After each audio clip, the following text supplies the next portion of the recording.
presenters tonight will be Jordan from my office, Keith from Metro West, and myself.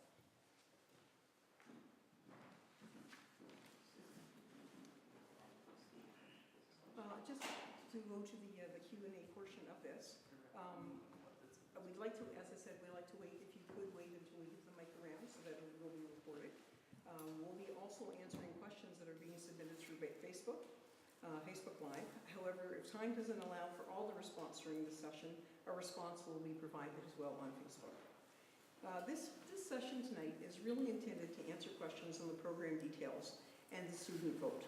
Not to gather feedback on the program, as you know, we had a very extensive program back in the fall of gathering information, doing the survey, and the things that we had done. Questions on individual program details, for example, on addresses and things like that, they'll also be addressed later because we can't address every single one on every street at this point in time. And also, as you know, you can also email us to upass@mun.ca.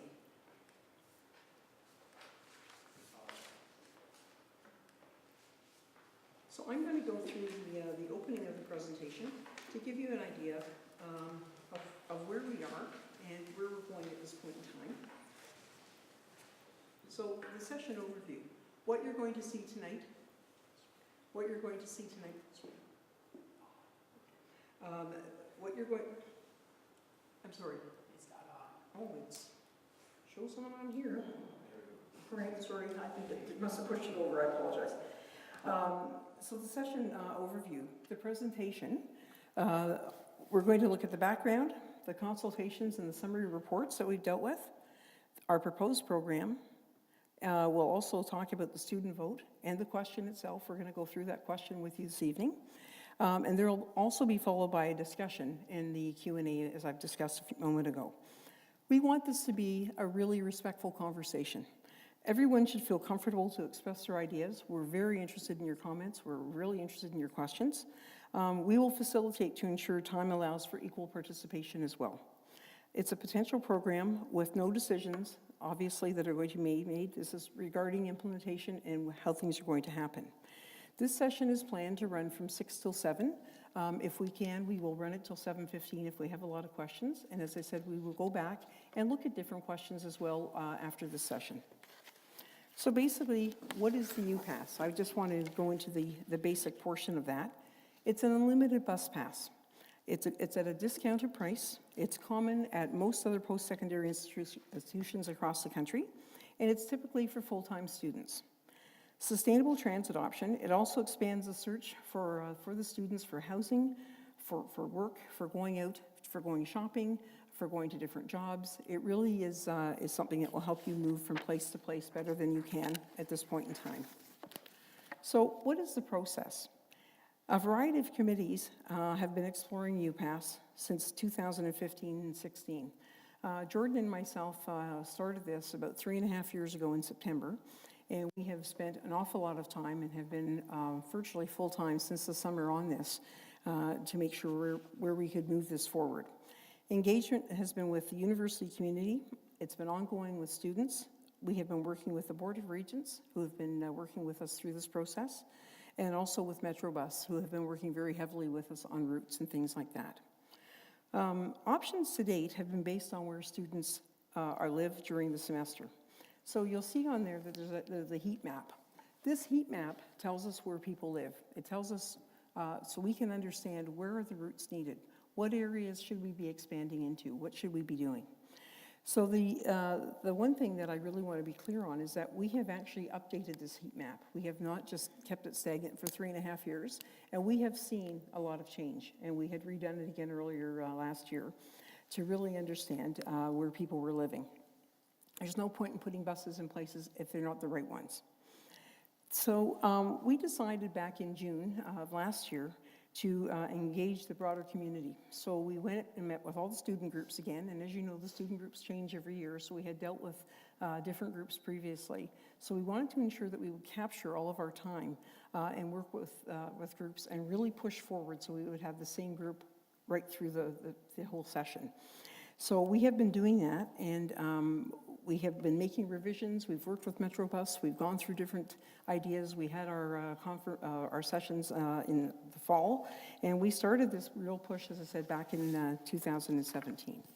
What I'd like to do now, Jordan Wright, who's been working with me hand in hand in my office on this, is going to take us through the next portion of the presentation. So, Jordan?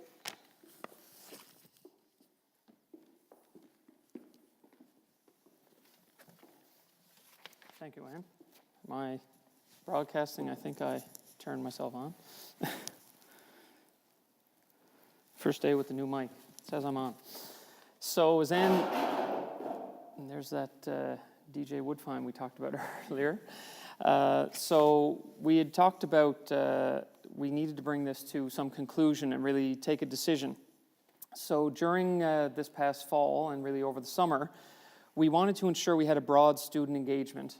Leading up to last fall, we had met with student unions, we've met with some committees, and we said we really want to get a broad sense from the student population what their thoughts are on a potential program, and really to bring closure on how to proceed and move forward. So we embarked on an engagement process, which involved reaching out to members of the university community and to student groups. And these engagement efforts included presence at Welcome Week. So we had people participating in new student orientation, new family orientation. We had some posters around campus identifying some of the information sessions. Our website launched in September, and we also had a social media campaign that was just raising awareness of the initiative and some of the discussion that was happening. In total, during the fall, we had 4 consultation sessions. We had them at different campuses. We had roughly 50 attendees, 48 attendees across those sessions. And most importantly, we had over 2,300 responses to our online survey. And that was great because we were able to get some quantifiable data that we could analyze and compare. And most importantly, we had over 1,800 responses from students. Obviously, this is a student program, so it was great to hear loud and clear from that voice. Now, our report is online, the summary report of what we heard during the fall. But when you look at the 1,800 students that we heard from, we had a group on campus called the Center for Institutional Analysis and Planning who helped us with our survey, who looked at the results with us, and they said that based on that level of response, we could have a level of confidence in our results. And generally speaking, we said we heard from about 16% of undergraduate students and about 13.7% of graduate students completed the survey. We did also have the survey open to part-time students and members of the community at large. Generally, part-time students were underrepresented in the response, which was not unexpected as the program is commonly for full-time students, but we did have part-time students respond as well. And the report that you can find online, it's structured the same as our consultations this past fall, which we focused on what service improvements might be possible, what price point might be reasonable, and then what opt-outs and other considerations. So we took all that, we put it in the blender, and we came up with a program, really. Up until last fall, this was all conceptual. As Anne mentioned, we've been looking at this since 2015. There were consultants who said to alleviate some of your parking and transportation solution or challenges on campus, maybe consider a UPass. So we've been looking at the concept for a few years now, and we finally have a program. So what was great about our engagement this past fall is that we learned a lot. And you think after you've worked on something for 2-3 years that maybe you know everything. Well, we were quite informed. We were better informed after that process. So some of the things that we heard loud and clear from students were they wanted to see reduced headway times. That meant that they want less time between buses on routes. And typically right now we're looking at headways of about 60 minutes between buses. And we really pushed to see how many we could get to 30 minutes and even some at the 15-minute interval. So that's something we really focused on for the program. We asked students to identify what's a reasonable price point. And in a moment I'll talk about the dynamics of the model. But we asked students, what do you think is affordable? What's good value for money if improvements are there? Students indicated about 60% or 63% actually said that price in the range of $100 to $150 a semester was feasible if service improvements followed. So that was helpful to set those fence posts for us on how to structure the program. Students also identified that they wanted to do more than just get to campus. If this was going to be really a transportation solution for them, they do more than just come to campus during the daytime. So they wanted to see some improvements in the evening, on the weekend, and also to locations of interest to them. So we focused on retail areas, downtown, malls, shopping centers, as well as grocery stores. And those were things that we sort of checked the box to say locations of interest off campus were targeted as well. During the fall, we looked at some options outside of St. John's, outside of where service already exists in Mount Pearl and Paradise. And we said, maybe some other communities might come on board. What do you think of that idea? Students told us we wanted to enhance the core service, while at the same time, expansion was of interest if it was feasible, if we could achieve some of these service improvements at the 100 to 150 price point. So we'll get to that in a minute. Students also indicated that they wanted a year-round solution, and this was something particularly that graduate students indicated to us, as well as students at the Marine Institute. They said that their semester doesn't end necessarily in April. Research is ongoing during the summer, so they wanted to see something that extended past April, and this was something really new now in the program that you'll see. And in general, we did see support for the program. We asked students a clear yes-no answer. Would you be in support of a program with a fee similar to how the rec fee is administered? To that question, we had about 60% responded yes. Again, this is all in our report. But what was interesting when you started to segment that information based on how individuals commuted to campus, we saw that obviously bus riders would take advantage of a discounted bus pass, but we were always interested in students on campus. Would students on campus really be interested in this program? What we heard through our survey anyway was that students on campus leave campus on average about 3 times or more per week. And when asked the question, they said, yes, we would be interested in a program if there was value there. We also asked students who live near campus, would this be of interest to you? Individuals who walk or ride a bike. These students also indicated that it would be of interest to them if it was valuable to them.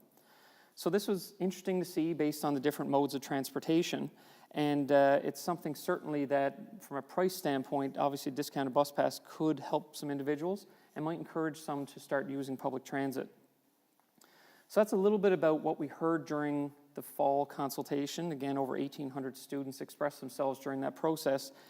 And the great thing about that is it's really led us now to a proposed program. During the fall, we kind of said the world's your oyster. We can do things with service improvements. We can do things with price points. We can do things about opt-outs. But now we've taken all of that information in and we've developed a potential program. So as Anne indicated, 3.5 years ago, this was identified as a challenge, and we formed a Parking and Transportation Solutions Committee. And we're excited, we really are excited now to share information about a potential program that students will get to vote on. So it's important to remember that the program is based on majority feedback that we received during the fall, as well as looking at how these programs work across the country. This is quite common across the country, and we're one of the only provinces right now that doesn't have a UPass program, so we thought let's explore it and see if it has value. And you'll see this little funny triangle up here, and this is a little model that we introduced in the fall that just serves to remind people that this is really a dynamic model between the number of people in the program, the price point, and the level of service. So when people ask, could you do more to improve the service? It is possible, but it has an impact on price. So when students identified for us that they were comfortable within $100 and $150, when we looked at the priorities that were headways, evening and weekend, summer service, we really said, what can we do within that price range to improve service for students? So just keep in mind as we think about price point, as we think about service improvements, and we think about opt-outs, that they all impact one another as it relates to the model. So now I'm going to ask Keith Woodfine to come up, and we're going to touch on each of these now in a moment. But Keith's going to come up and talk about service enhancements, and these are identified as additions to current Metrobus service. So Keith, over to you.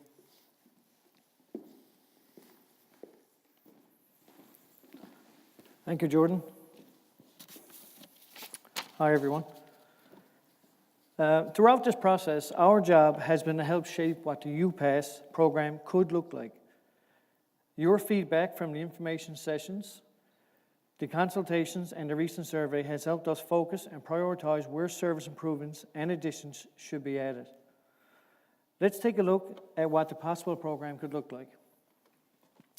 First of all, the Route 1 is a very frequently used route for students. We could take the headways in the evenings and on Saturdays and cut it in half down to a 30-minute frequency. And in the daytime, we'd address some issues that were brought up of connectability with the village. Some people, when they get off through Mon or Marine, would arrive at the village and have to wait for the next available bus. We would add a couple of trips in there so that these trips would actually connect, no more waiting time when you got into the village.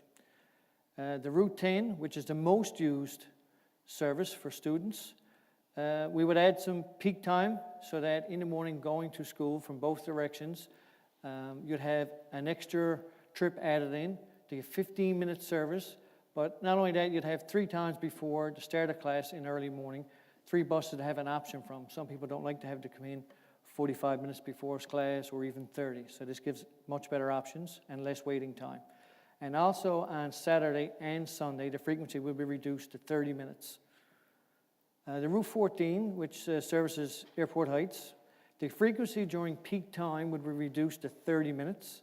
And we've also heard that they would like to have it out later to match the other service to, so at all buses, if you were connecting, you'd actually meet up with buses before it finished before other routes. And also on Sunday morning, we'd actually bring it out an hour earlier and keep it out an hour later for better connections. Route 16, which is probably the route which has shown the most progress for students, is consistently improving. We will reduce that all day and evening to a 30-minute frequency. Right now it's 60, and we do have some express service as well with the Route 16. The Route 23, right now that's only a nighttime service. With the enhancements, we would actually put that out all day, evening, and extra evening, bring it up to at least 10:30 at night, and on Saturday we would actually have a 30-minute frequency. The Route 30 is the route that comes in from Paradise. Right now that's a tripper service. So many trips in the morning, so many trips in the evening. We would fill in the whole day so that you had service all day and evening. And Mount Pearl, right now the Route 21 finishes at 10:30. We'd add another hour onto that one so that it finished up with all buses at the end of the night. Route 22, similar to the Route 30, is a tripper service. So many trips in the morning, so many in the evening. We would fill that in to be all-day service. And the campus shuttle services several different areas that needed to be addressed. One being we need to access the Ocean Science Center, the institutes, and the Battery campus. That would be a 60-minute service during Monday to Friday. It'll be out all day and all evening. On weekends, we wouldn't be servicing the Ocean Science Center, so we could reduce the headway to 30 minutes. And the last 2 improvements would be actual express runs. A new one would be created at Torbay, which we don't have any service right now from the town of Torbay. There would be a peak service in the morning and a couple of trips in the evening. The Mount Pearl service, which is probably the largest student body besides the city of St. John's, we would add an express service at the glacier. And we're now currently talking with the city of Mount Pearl to look at making some changes with their current route. We hear very frequently from students that it takes way too long to get from Mount Pearl to Mon, because the bus is coming into Mount Pearl, then has to go around to go back, and then connect to go in. If UPass goes ahead and you have the express service, you're probably talking cutting in half the amount of time to get them on. And in the summertime, there's not as much a demand in the summertime for service, but there is a demand to have some improvements. So we would do the same with the Mount Pearl route, extend the service so that it's out the same as all the rest of the buses at the end of the night. The Route 22 would still be filled in all day to give all-day service. The campus shuttle would still remain out in the summertime. During Monday to Friday, it'll be out all day and all evening. And again, on the weekends, there will be no Ocean Science Center, which will give us back to the 30-minute headways. And the Route 23 will be out all day, which we don't have now, Monday to Friday. And the Route 30 would also be filled in, so that had all-day service. Just so you can get a look at the map, so you get a better understanding. The UPass campus shuttle, the issues I talked about earlier, it was brought forward that if I'm on campus and I want to go to the supermarket, sometimes it takes 30 minutes to get a Route 10 to go to Kelsey Drive to go to the supermarket. With this route, it'll take you 15 minutes either way. If you're leaving the campus, it'll only take 15 minutes to get to Selby's there on Mary Meeting Road and Newtown Road, and then it continues on to Signal Hill campus. If you're at Signal Hill campus, it's the same thing. It only takes 15 minutes to go that way. So it's a much faster route, and again addresses another issue that was brought forward. And the service for the Ocean Science Center, again, 60 minutes, 30 minutes either way, but on weekends we reduce to 30 minutes because we're eliminating the Ocean Science Center. With the Mount Pearl UPass, when we created that, like I talked about earlier, people really wanted to see a faster way to get to Mon. I don't think you can get there any faster with a vehicle. It's going to be very attractive to the students. You're 20 minutes, I would think, maximum 25 to get to Mon. And in peak traffic, that's about the best you can do in your own personal vehicle. And same with the town of Torbay. They have an express service there to come out Torbay Road and use the outer ring to service the Marine Institute first and then into campus. I don't think you can service any faster in your own vehicle, so that's a much big improvement for the amount of time it takes right now to either go from Mount Pearl, or even you don't even have service in Torbay, you would have to get dropped off and use the Route 3 and reconnect to get into Mon. So I think they're very vast improvements. And the big takeaway too as well is everything in the nighttime and on weekends, especially not so much Sunday, there are improvements on Sunday, but Saturday and all weekday, service has been cut in half for the headways. You're down to 30 minutes is the maximum wait time. All right, I'll turn it back over to Jordan. Thank you. Thank you, Keith. I still don't know if my microphone working now. Everyone hear me? Okay, I think I'm on the air again. So thank you, Keith, for running us through the service enhancements. And as was shown there down below, we are in discussions right now with other municipalities to talk about agreements if the program moves forward. And we would see some additional service into the complementary service, I guess, with the town of Torbay to complement what the UPass would provide. And as Keith mentioned, we are in discussions with City of Mount Pearl as well, talking about how we can adjust the existing routes to make them more convenient for students. So that's that first end of the triangle, talking about service enhancements. And then we get to price. How much is it going to cost me? And I mentioned a bit earlier that students identified for us that $100 to $150 price point per semester could be reasonable if there were service improvements. So where this landed after we looked at how do we improve headways, how do we improve evening and weekend service, how do we add summer, and making sure we're hitting destinations of interest to students, that turned into roughly $139 per semester in the fall-winter, and $110 per semester or technical session during the summer. And we have it with a big long list there of spring, intersession, summer, and Marine Institute with an asterisk, because if you're a student who takes 2 of those semesters, so if you're in the spring and then the summer, or sorry, the intersession and summer, you would only pay the fee once, okay? So it's only once for the whole summer, regardless of which semester you're taking.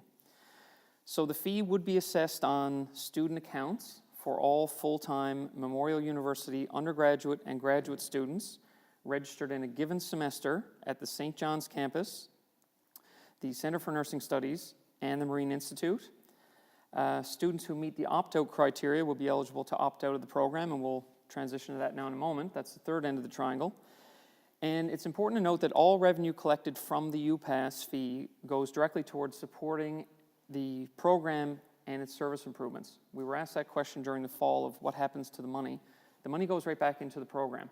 So all revenue collected doesn't go back to Metrobus, it goes into the program, into service improvements. So we had a little star in a few places online because it's kind of like nailing Jell-O to the wall. The one fixed variable that we could have was our price point. So we've modeled some opt-outs and we've modeled service improvements based on those opt-outs.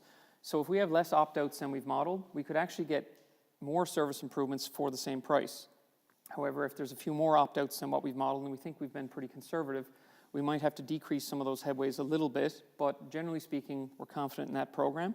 But we just want you to understand that the revenue collected through this program goes right back into service for students, and there'll be an ongoing mechanism to monitor that.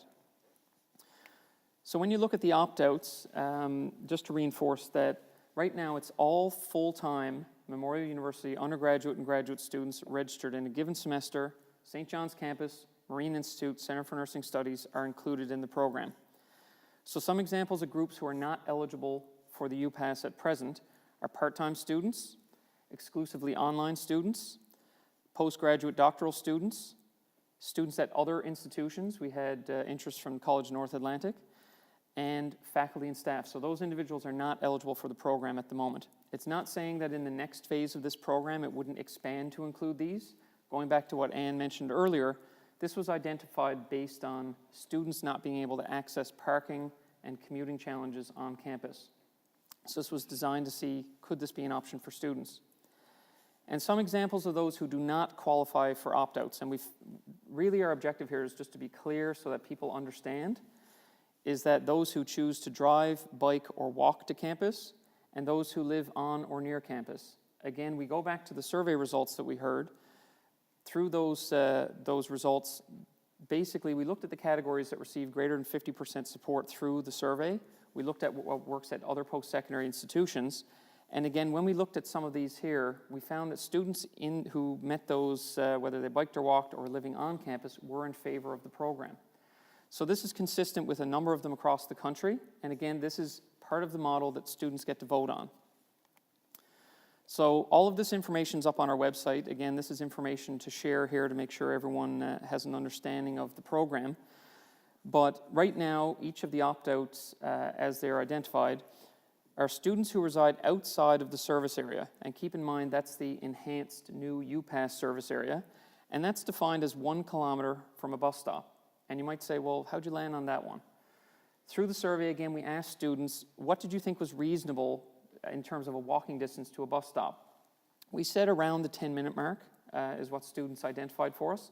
And mapped, that's about 1 kilometer. So that's what we heard, and that's what we adjusted in the program. And it's for those who do not live in a direct route of a UPass park and ride. So again, we have the Jack Byrne Arena, we have the Double Ice Complex in Paradise, we also have the Glacier Arena in Mount Pearl. And it's important to realize, again, this is based on our student feedback that we received. The next one there is students whose academic program requires them to be away from campus for a total of 60 calendar days, very specific there were calendar days, or more during the semester.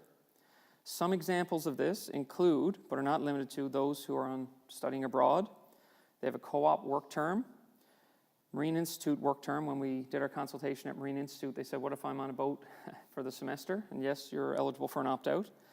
If you're on an internship, a clinical placement, or on leave of absence. And it's important to note here that it's if you are away from campus. A lot of other institutions with their opt-outs say if you're outside the service area for 60 days. We've been a bit more loose with that, and we've said if you are off campus. So we'll talk about that a little bit more, but essentially if you're on a work term placement in the service area in St. John's, you can opt out. If you're on a clinical placement in St. John's, you can opt out if you're gone for 60 days or more. So again, it's outside of campus, it's not outside the service area. Very important distinction. The third one there is for students who are not registered for classes, studying, conducting research, or using facilities on campus at any time during the semester. This one is straight from the rec fee opt-out, and we took the language, we transposed it. So this is consistent with other fees on campus. The next one has been discussed since we started looking at the program. If a student has a medical condition that prevents them from using Metrobus services, and that's either the standard Metrobus or the GoBus service, and GoBus will also be available where GoBus services through the UPass program. So if you have a condition whereby you can't access those services, you're also eligible for an opt-out. If your status changes from full-time prior to the semester UPass opt-out deadline, and we've had some folks say, what is the UPass opt-out deadline? Right now, this is a potential program. Students are going to have a vote on the potential program to see if this is going to move forward. If we do move forward, the program wouldn't be implemented until September of 2020. Each year, we would look to align this potentially with the health and dental opt-out, potentially with the add drop deadlines. So we've been talking with the students' unions about what makes sense with the cashier's office. So we don't have a defined date, but we're looking at what makes sense based on other fees here on campus. Students enrolled in postgraduate medical education program. That was a group that self-identified during our consultation process. We met with their staff, we had conversations with their staff to better understand the program and their needs, and they, as a program, are an opt-out category. And we also have a sort of special circumstance, exceptional circumstance opt-out there. that case-by-case exceptional circumstances will be reviewed for potential opt-out or subsidized funding. And typically that's exceptional family circumstance, exceptional financial circumstance. So that's a little bit about the program. We talked about service improvements, we talked about price, and we talked about our opt-outs. We also, I meant to mention on this slide, sorry, the question of a universal opt-out has come out a fair bit during conversation, during our consultation. We've seen some posts online, and it came up during our own internal conversations as a parking transportation solutions group. This is not very common in other UPass programs across the country, and really it compromises the model of UPass of improved service based on a high volume of users at a reduced or discounted price. And in many cases, what you might experience under that scenario would be the current $275 semester pass with the existing service that we've heard is deficient.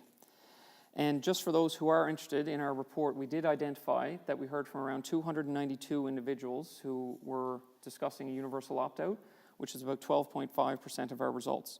So we did hear that from some individuals. Again, these opt-outs were based largely around the majority opinion and what we see at other institutions.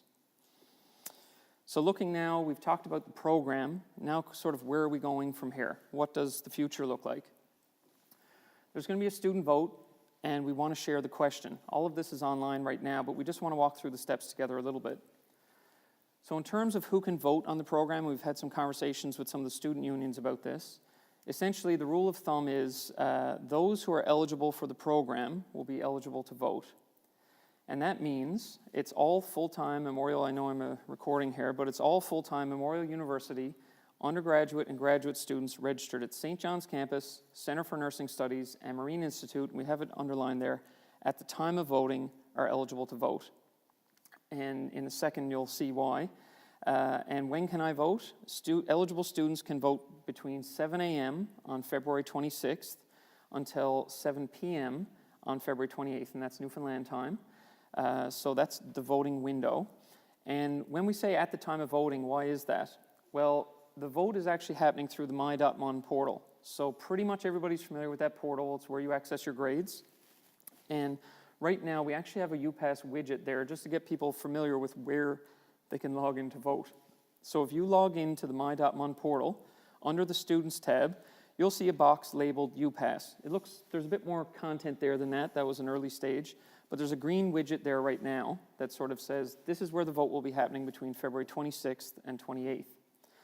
During the voting period, that message will transition. So again, between that 7 a.m. the 26th to 7 p.m. the 28th of February, it'll transition to a Vote Now button. So those who are real-time, it's linked in with Banner registration system. Those who meet the criteria through Banner will see that Vote Now button. If you are a student who is registered and should be an eligible voter, but for some reason you don't see the Vote Now, you will be able to access the help desk, and they will be able to do a manual override, or we will be able to get you back in. So there will be that option, but essentially there will be a message for students who are eligible and a different message for students who are not eligible that says, if you think you should be eligible, please contact us. And again, that's real-time linked to your Banner status at that time of voting. So we didn't just take a static date of as of this, it's at the time of voting if you are eligible. So also online, we've identified the question. Again, one of our key objectives here is to make sure people are familiar with the program and make sure people are familiar with the voting. So this is a bit of a preamble to the question. I know it's quite long, but we need to be pretty comprehensive. And just to read it out here for everybody, it says the Memorial University Universal Transit Pass, UPass, would provide unlimited travel on enhanced Metrobus services effective September 2020. The UPass would require a student fee of $139 per semester, fall and winter, and $110 per semester, spring, intersession, summer, or Marine Institute technical session. Consistent with the rec fee, the fee would be adjusted annually according to the Consumer Price Index, or CPI, on September 1 of each year. Any other changes to the program will be administered by an advisory committee with student representation. This is similar to how other universities manage their program. All full-time Memorial University undergraduate and graduate students registered in a given semester at St. John's campus, Center for Nursing Studies, and Marine Institute would be assessed the UPass fee. Students may opt out of the program if they qualify for any of the following opt-out criteria in a given semester, And then that same list that you just saw from probably 3 slides ago will be there. We just didn't include it for the sake of the slide.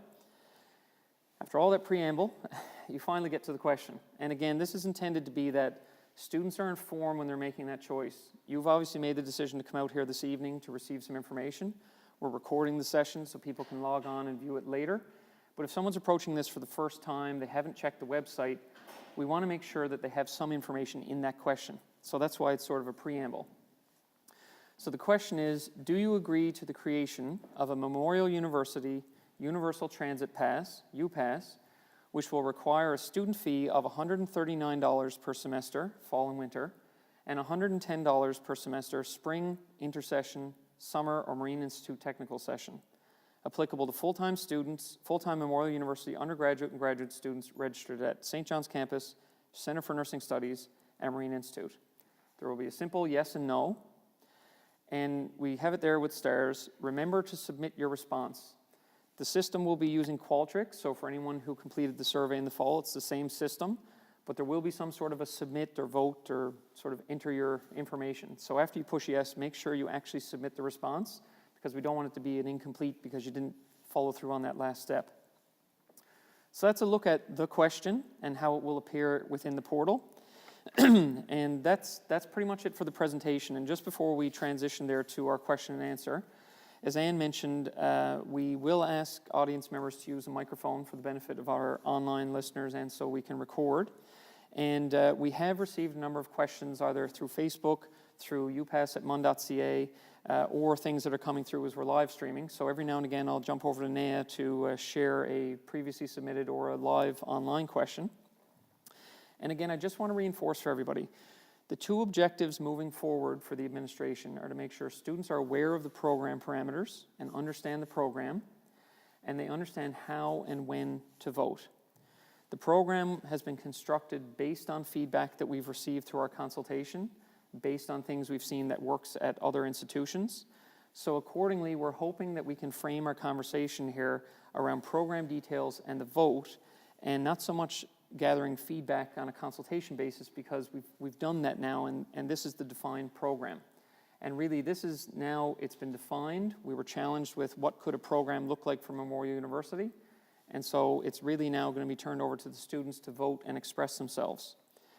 As Anne mentioned earlier, answers to individual circumstances can be answered, but will likely be done through email at a later time. And please do stay tuned to the website. This will be sort of a dynamic conversation over the next month. As we're seeing more questions come in online, we are updating the FAQ section on the website so that we can provide some question and answer. Again, our objectives are to make sure people understand the program and they understand how and when to vote. So what we're going to do just before we take questions, and again, people will run with mics, someone's going to help me move this lectern pillar or podium here, and I think we're just going to get the 3 of us who've been speaking up seated. So if you just give us 1 second, we'll get transitioned, and then we can start helping out with any Q&A.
So I think we all put our mics on there now, and hopefully we don't get too much feedback.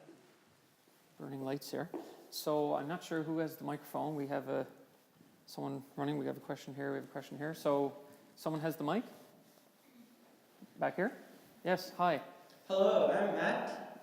Yes. And my biggest concern with this proposal since 2015, when it was first proposed, is that it seems to be mainly the administration that is the driving and metro but and the driving force behind it. Like there's no like group of students or like grassroots like student group that is organizing and pushing for a UPass. It seems to be mostly like the administration for whatever reason. And another aspect of that is like the posters we've seen around campus were all posted in favor of the UPass. Like they were like posted to like convincing students like to be in favor of it. And then there was a survey done that you said over 18,000 students took part in. So I'm just wondering, like I take one of the most important things about referendums and for there to be fairness. So if there's already like that amount of students who filled out a survey based on biased posters, how is this not an unfair advantage to the yes side? And also at one point, like a couple years ago in 2016, both the president and Ann Brown said that there doesn't need to be a referendum for this, and that the administration have the right to implement whatever fees they want. This is not to improve things for students. That it's for everybody. So I would, that question I'd like to ask about that is like what caused you to change your mind on that? I just thank you. I'll start with a response there. So, thank you, Matt. First off, I guess how we started this process, and again, our intent here is to share information about the program and the vote, but I do think some of this is relevant as background. In 2015, when we first received a letter actually from Munsood to discuss parking and transportation challenges on campus, that was really the genesis of the Parking and Transportation Solutions Committee. That process led to identifying UPass as a potential option, and really it's taken us 3 years to identify that option, and now we have a program that students will be able to vote on. Also speaking with our student experience survey team, one of the top 2 issues that students have identified through surveys is public transit. So while it was identified in 2015 originally, we've heard just recently actually through student experience surveys that it's still an active challenge and one of the top 2 challenges. With respect to the information that's around right now, our objectives are objective information, making sure people understand the program, how and when to vote. We do have a new postering effort that's underway, and you'll notice on the new posters that it's all about UPass student vote, very neutral language, just talking about where you can get your information and where you can vote. So that's what's out there right now, and the information that's online, we made a commitment to the university community that we would share the results of our consultation this fall. We've shared the results of that conversation. We've shared it here and how it's informed the program. But really, it's going to be up to each individual student now to express themselves through the vote. And that's the opportunity that each student has. We were asked to put together a potential program. We recognize that it can be polarizing, and I recognize that when fees are involved, that brings an extra level of intensity and some emotion to it. But this is now an opportunity for students to express themselves through the vote on a potential program. And finally, with respect to how this is being implemented, when we looked across the country, UPass programs had a student vote. And so the Board of Regents was very committed that they would like to see a student vote here on campus, that this has been a student interest initiative to provide solutions. And so the Board of Regents provided us with that direction that they would like to have a student vote. They've wanted student engagement. Sorry, I'll just finish there. The Board of Regents asked us to consult with students this past fall to get some input, and we did that. And now we're moving forward with a vote in February. Or I don't know if there's anything else to add to that. Yeah, and I think, Matt, you're referring to the Senate meeting several years ago. And at that time, we didn't say that there wouldn't be a referendum. In fact, we were looking at how would we do that? Would it be a student referendum? Would it be run through 3 different union groups? Or would it be run through administration? And that's really what the discussion was at that time.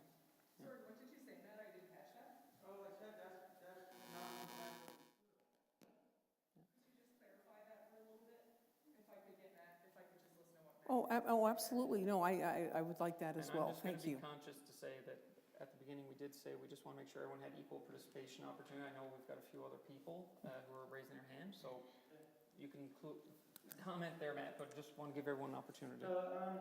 I guess, like, that's not entirely true because you yourself said at a UPAT subcommittee meeting that the president said that there didn't need to be a referendum, and the president said at Senate meetings that that it's not necessary, and they want to move ahead with it. So it's really good that there's now a referendum, but it's something that students have to fight for and push really hard for there to be a referendum, because it would, the way it looked is that it would look like it would, like that you guys were trying to push it through without one. Thank you. And I can respond to that for you. I'll be very honest with you that the intention was not to push anything through because the Board of Regents can make decisions. It was not a decision that was made at that time. They did look at the different options, and we did feel that a referendum, and amongst our transportation committee and where we wanted to go, we certainly felt that it was a good idea. It was, how was that going to be run? Because most of the referendums are run through students. We were asked if we would look at doing an administration one, and we have done a lot of research on how to do that because it hadn't been done by the university before. But from our transportation committee perspective, we feel that the referendum has been a very good way to do this. And not implementing more fees on students, absolutely. Okay, well, another mic, oh, right here, thank you. First of all, I'd like to say thanks to Metrobus and to the Transportation Committee for speaking with us this evening, and for the Board of Regents for sending a representative. That was very brave of them. I do want to start by mentioning that I agree with the points that Matt had brought up, and I have a few similar points that I'd like to bring up as well. In fact, I have a number of concerns that I'm hoping that you'll be able to address, because I think they're going to be very common concerns for a lot of students who aren't sure which way they want to move on this decision. First is that, and well, I suppose my first and one of the most important concerns in this process is how much the student vote actually matters. And when I say this, I'm not trying to downplay the fact that, well, actually, no, I'm just going to cut right to it. The Board of Regents can go ahead and make this decision without our participation. Whether we vote yes, whether we vote no, the Board of Regents can still decide to go ahead with this. That's my understanding, and that's my understanding based on the information releases that went out about an hour ago on social media, and that were released through the Memorial website itself.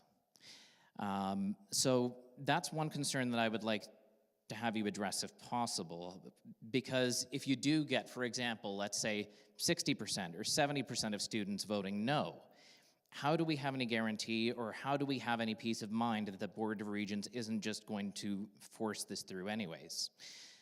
The next point that I would like to bring up is, and this is something that I noticed throughout the presentation this evening, you mentioned frequently that students have complained that there aren't enough Metrobus routes. Students have complained that the buses aren't running frequently enough. And you're absolutely right. I can't deny that for students who are paying for semester passes, what you're suggesting is brilliant. You're looking at less cost, you're looking at more routes, you're looking at more times. There's a lot of advantages. The problem, however, is that Metrobus's subpar service is not a student-specific problem. That is a municipality problem. And students aren't the only ones who are going to be seeing the benefits of this. Metrobus customers throughout the municipality are going to be seeing the benefits of this. Part of my concern is that semester passes, I think you're going to find in terms of Memorial University students, aren't something that very many are picking up right now, or rather I'd say it's something that's likely in the minority. Obviously, if you're pushing through a sweeping $139 charge, Metrobus and MUN and whatever part the UPass program itself has in this stands to rake in a lot of money from this. My concern is that for anyone who does bike, for anyone who does walk, for anyone who does drive, for anyone under any of the situations that you've mentioned do not qualify for opt-out, they're paying $139 and not getting any benefit out of it. What's effectively happening here is you're applying a blanket $139 charge to every full-time member of the student populace, regardless of whether or not they're using your service, when a minority are using the service and will see benefits, and we're effectively paying for improvements for the entire municipality. So I would like to have some of those concerns addressed. I would like more information available on that. And I would like assurances that the Board of Regents and that Memorial University's administration I would like assurances that my vote will count, and that when I vote no, if a majority of students vote no, that we can trust that the Board of Regents isn't going to serve their own interests above the interests of the students.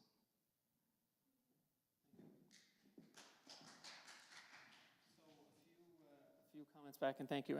And we are available and willing to discuss these topics outside of this forum, and contact UPass at mon.ca.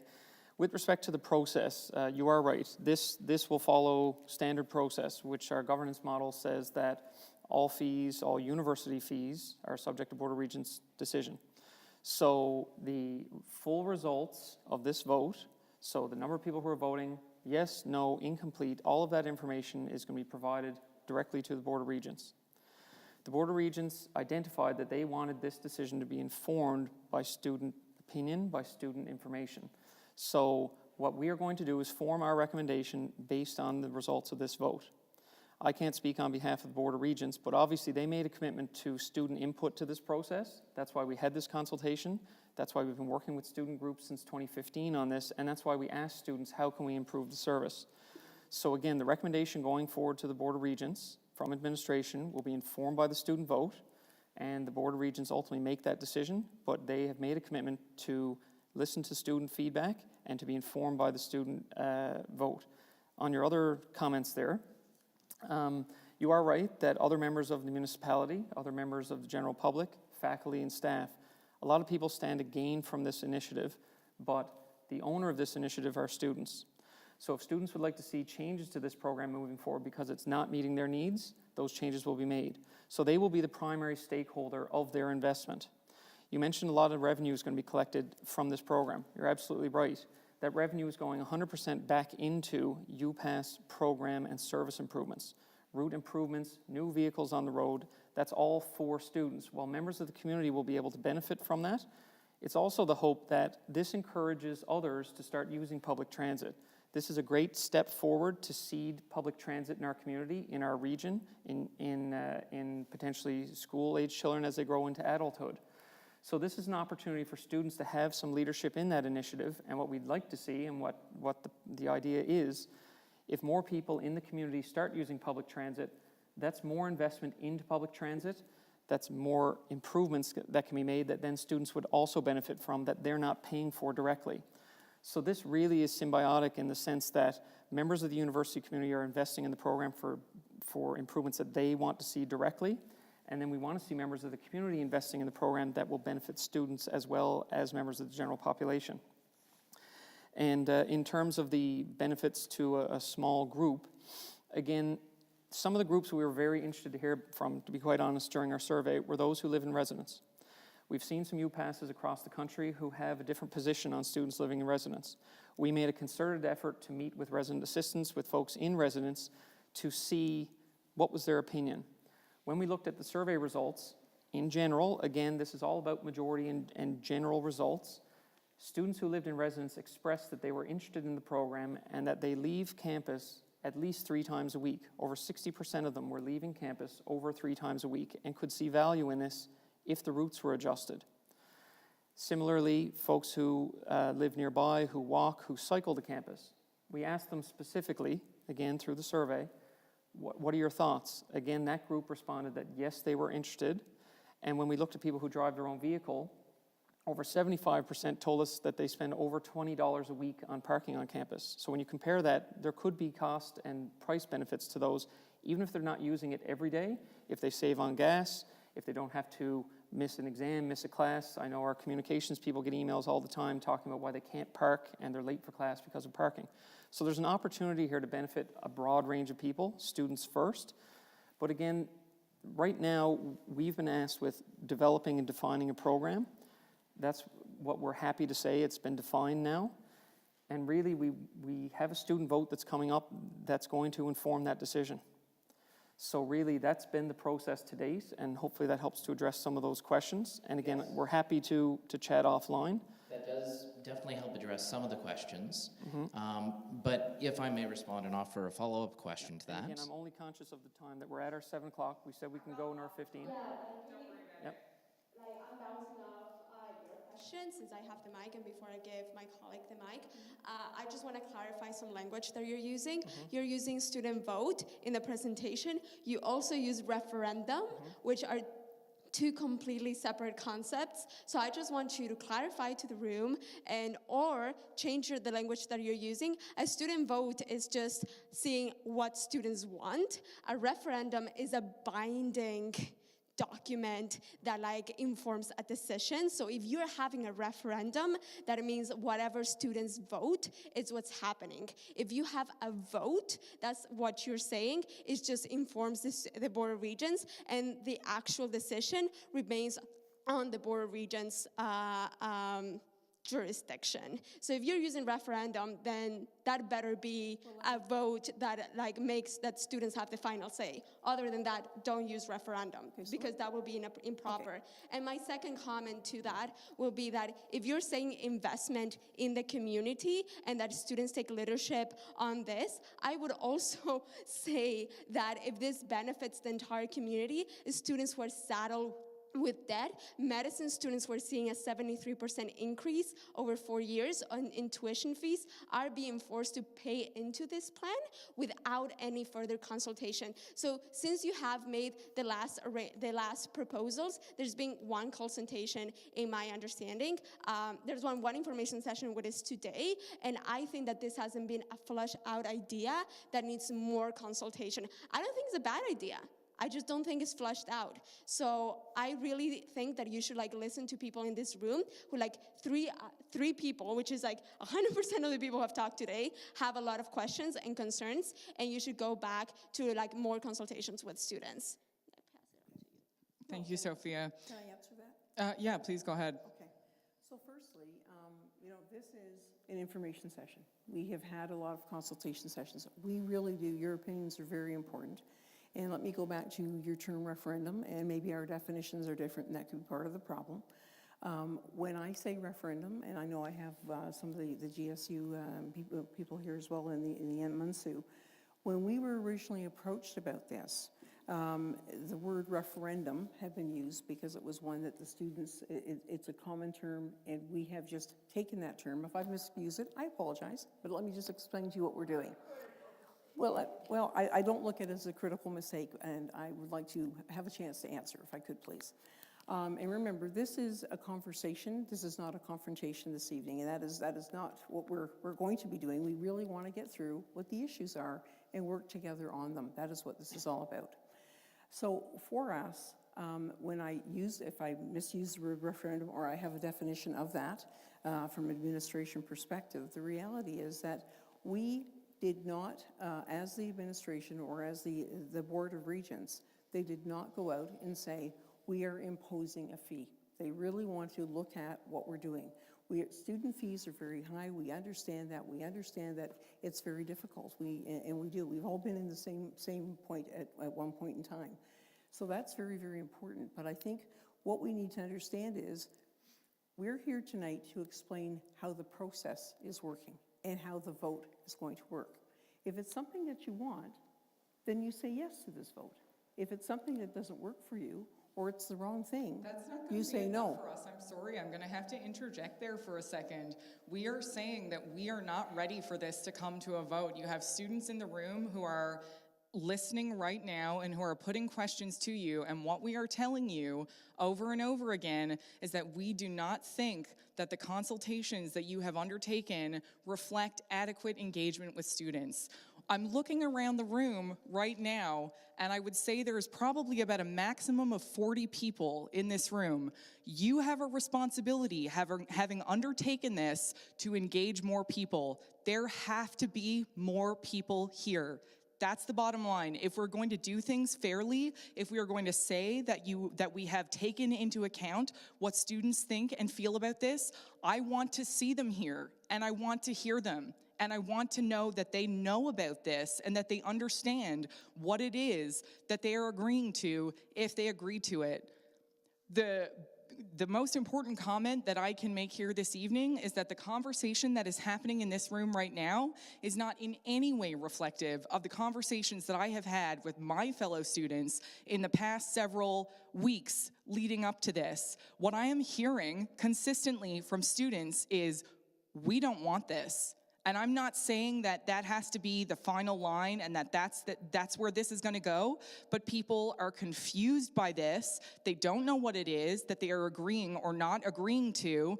And I personally have been here since 2013, and only in the past several weeks has this come to my mind. I've been involved with the student movement here. I've been involved in across campus generally. I'm here every single day. So why haven't I heard about this? This is not adequate. This is not good enough. If we may here. So again, the conversation started in 2015. We have a Parking Transportation Solutions Committee which has student representation from each of our student unions. It first arose through that forum. There have been subcommittees structured through our Parking Transportation Committee at that time. We've met with our various student unions, and we talked about how do we bring closure to this topic. It was decided last spring that we would embark on a consultation process to try and engage the broader student population.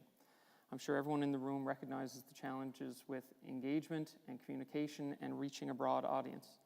We had a very thorough communications plan. We worked with our student unions to talk about initiatives and ideas. We approached media, we approached municipalities. We tried to spread the message and spread the word as much as we could. We had our consultation. We had face-to-face opportunity. We had online opportunity. We had over 1,800 responses directly from students, 2,300 from members of the community when you add that in.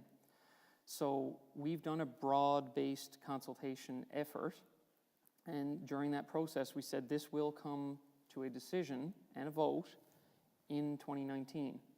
We're following through with that process. When we, as Anne mentioned, this process is new for the administration. We looked at our various student union bylaw constitution to see how does that process unfold. Notice period we found was between 2 and 4 weeks. We're out in that range right now, 4 to 5 weeks. So we're following process right now, and we've tried to engage the student body, and this is why we're hosting this information session right now a month before this vote, so that information can get out. Again, there's a communications plan so that we're going to share it with more people. There's people online, there's people who've been contacted directly. Every student through the registrar's office has received an email this week. There will be another email happening later in February. So efforts are being made to target people at a very individual, specific one-on-one, at a very broad-based level, and with any marketing, you have reach and frequency. So we're trying reach efforts, and we're trying to increase that frequency. And we would hope that members in this room right now will help engage people. You mentioned people you've engaged with. We've been at orientation sessions, we've been at new student orientation, we've been at the Winter Welcome Week. We've been hearing from students as well who feel this is a great idea, this is not so good an idea. Everyone's entitled to their opinion. And really, we want the information out there. We hope everybody here helps us share that information. Get the information out there, let people know how and when to vote, and they can express themselves at the end of February.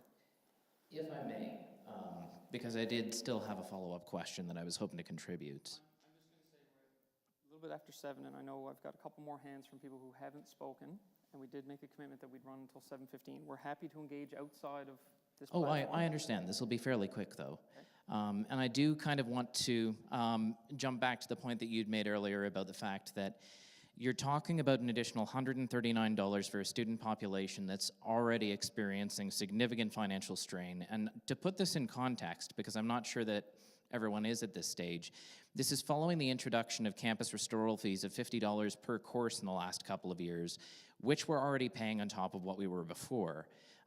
And that's universal. That's basically everyone taking courses at MUN right now. And if you're an international student, good luck, because their fees have gone up significantly as well. I suppose the biggest question that I would like to have you answer, and it's a very simple question. It's one that I made reference to, but that you didn't directly respond to. What you're describing and what you're proposing is having a minority within a larger majority pay $139 each for services that only a minority of that minority are going to be using in the first place or getting benefit out of in the first place. And sure, maybe more people will start using public transit once this is introduced, but that's not the point. You're talking about a minority paying for what a minority of that minority is going to use to benefit a larger majority, instead of having everyone contribute evenly through things like taxes. I believe Metrobus, if I'm not mistaken, is subsidized in part through taxes. Is that right? Is there a reason that rather than using tax dollars to benefit the municipality, that students already under financial strain and under financial burden are being seen as a consumable resource to make this happen? And Yes, we did, and I thank you for your patience. Yeah, no, I enjoy engaging with people, and I don't like that reference of consumable resource, and I'll just mention that here again, that, again, you are right that not everybody necessarily will use the program, but they have the option to use the program. Whether they do or don't is their decision. This has an opportunity to change transit in the region, and has an opportunity for students to avail of a different option, whether it's getting to campus, getting around town. They choose to live somewhere different, they choose to work somewhere different.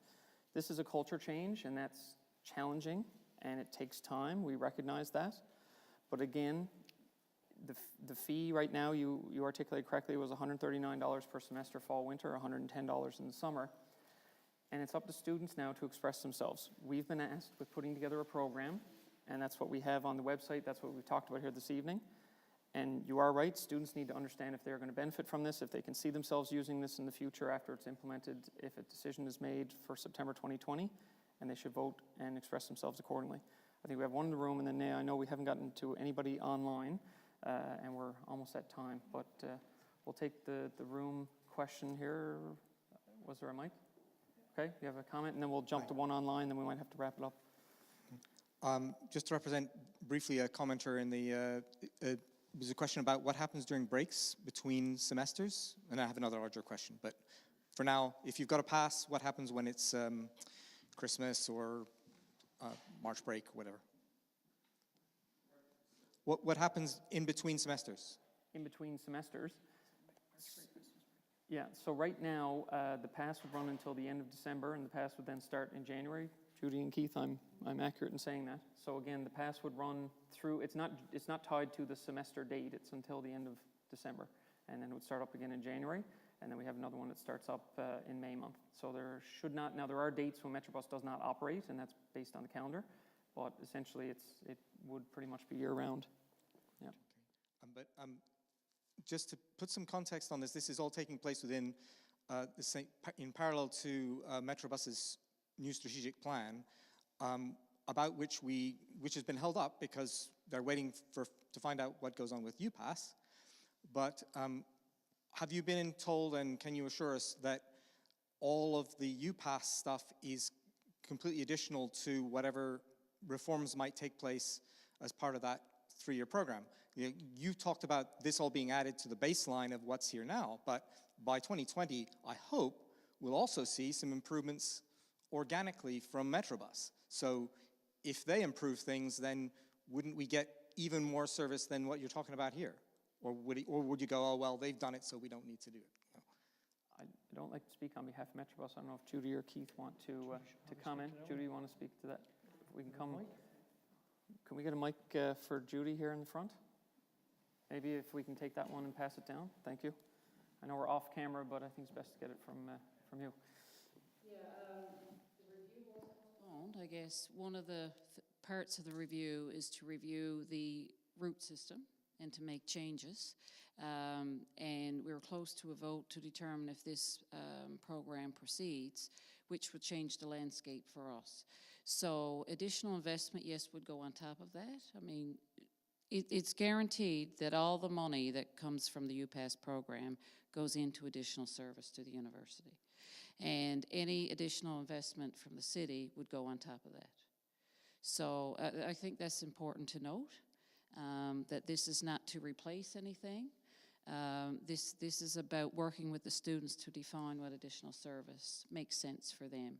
And this is not static.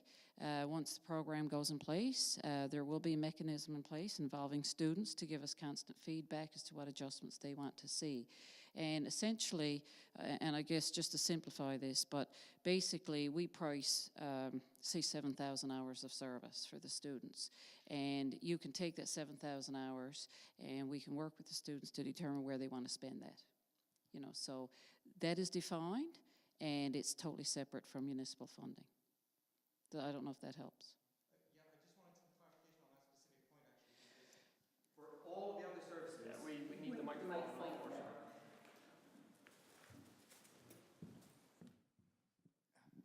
just to put it in context and broadly, for everything that Metrobus has done so far, for every dollar that goes into the fare box is matched more or less by the city with $2 of municipal money.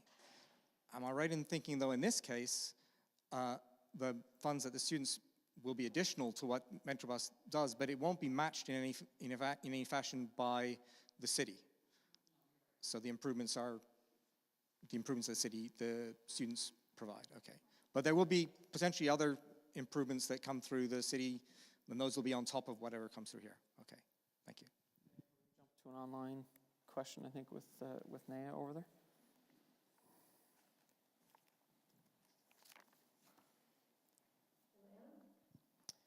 So I just want to say we have tons of great questions online on Facebook and from email. So if we don't get the chance, which we probably won't get the chance to answer all of them, we will get back to everyone after this session. One question that we received a few times by email and again on Facebook is about undergraduate medical education students and if they are able to opt out of the UPass program.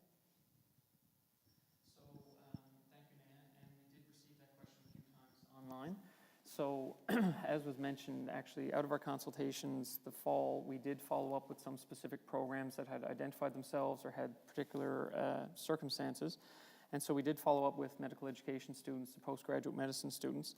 And it's intended that anybody who's on a clinical placement, whether that's in St. John's, rural Newfoundland, where have you, that, again, it falls under that 60-day one that we showed a little bit earlier, that if you are off campus, again, it's not service area defined, but if you are off campus for a clinical placement, etc., for 60 days or more during the semester, that you would be able to opt out. So I know in particular we spoke with folks over medical education. They were talking about their third and fourth year students specifically who are in placements during those years, that yes, those students would be able to opt out, and we hope that information is clear, and we might add that as an FAQ on the website. Sure. So just to clarify that, because I think a lot of students are a little bit concerned and confused, where the medical school and the nursing school and the school of pharmacy are all actually within the health science center. Technically, the health science center is within our school, so we're wondering if we have a placement at the health science center, is that considered off campus? Would we be exempt, or would we be able to opt out? Placement at like health science center in St. John's, so health science center, that is eligible for an opt-out. That would be okay. Yeah. Thanks for clarifying. Yeah, not a problem. And we have heard that question a fair bit, and we intend to add that to our FAQ. Again, that's what we're hoping just to share so people understand the program, understand the voting. We are over time, might have time maybe for one more question. Again, we will be checking online and updates will be made to the website so the conversation can continue, but really right now our objectives again are sharing information about the program and about the voting. Thank you. I'll try and be quick. My question is about the park and ride route in Torbay. I wondered if you could tell me whether what the capacity to move students from that area to campus based on the capacity of the bus and the frequency of the route during the morning is, compared to like the numbers, how many students can you move from Torbay to Munn, and how many students live in Torbay and the areas that will have to drive past that route, and essentially what's your capacity for moving students to Munn on that route versus how many students live in that area and will have to opt in based on being within that area. Capacity-wise, you're talking approximately 60 to 65 passengers per load, and we were doing 2 trips in the morning and 2 in the evening, so that's approximately 130 people. probably 350 students in that area. So initially, the capacity would be approximately 130. And this is one where, again, the level of service is going to be adjusted based on what patterns we're seeing. So this is why, as we've been asked about faculty and staff, part-time students, this is intended to be a full-time student solution. That's what we see across the country. But we think that if there is capacity sort of in the network, that we can add other groups in future years. But if we do find, obviously, that we need more service at a park and ride location based on usage, certainly we would deploy resources in that area. So that's based on the model. And again, we are in discussions with Torbay and the region right now looking at a complementary service because we recognize that the UPass has its limitations. Again, going back to that triangle, if we wanted to add more service, more vehicles, it could mean that the price has to increase. Students were quite clear that $150 was sort of that barrier, and we wanted to work within that threshold. So we're in discussions with the town to see what other investment they may be able to make, that they would invest to complement the program so that more students could get in, could connect into Stavanger Drive to get another option in if it's outside those hours of the park and ride. So we are actively discussing that with City of Mount Pearl right now, with the town of Torbay and the region. So again, we would deploy resources as needed within the network based on usage. And again, there would be a committee with student representation to help govern and advise on those issues. Okay, just a quick question. Yep. Let's assume after the vote results are announced that the majority of students refused the UBAS program. Would you entirely cancel it, or are you going to continue to gather feedback and try to change it? It's been a 3.5-year journey to get us to where we are, and so we're happy that we've been able to sort of wrestle it and define it right now so that students can make a decision on what we've defined. If there is a no decision on this, obviously we'll try and learn from the experience. Actually, when we met with MISU a few weeks ago, they were asking similar questions about what would we do moving forward? Is this gone away for some time? Typically at other universities, if there's been a no vote, and sometimes these things take time, and again, if this doesn't happen, that's okay. We're putting it out there for the student population to express themselves. Sometimes we do see it goes away for a while. Sometimes it can be years, sometimes it's months.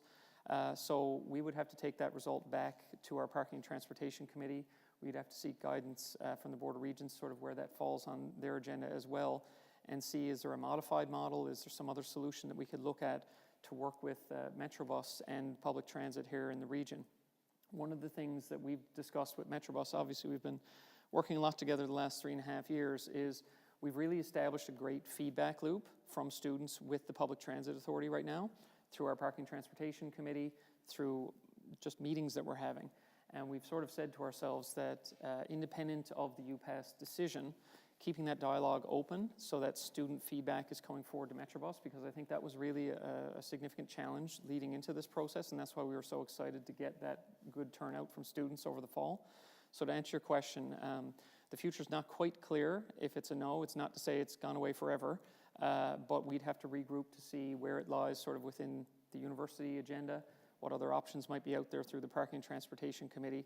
But again, making sure we keep that student conduit with Metrobus, I think, could be assured moving forward, regardless if the UPass happens or not. So I think we're almost at 7:30 there, Anne. I don't know if you just want to wrap up. And No, and I really appreciate everyone coming out tonight. And it's very, very important to us. And we'd like to, as we said, we can continue dialogues, not this evening, but certainly through the website. It's really important if we have things in writing, we can get back to you on all of that on Facebook as well. And we will move forward and have a consultation after this meeting tonight. But we do appreciate all of your time. Thank you so much for coming. yeah, thank you very much. Thank you.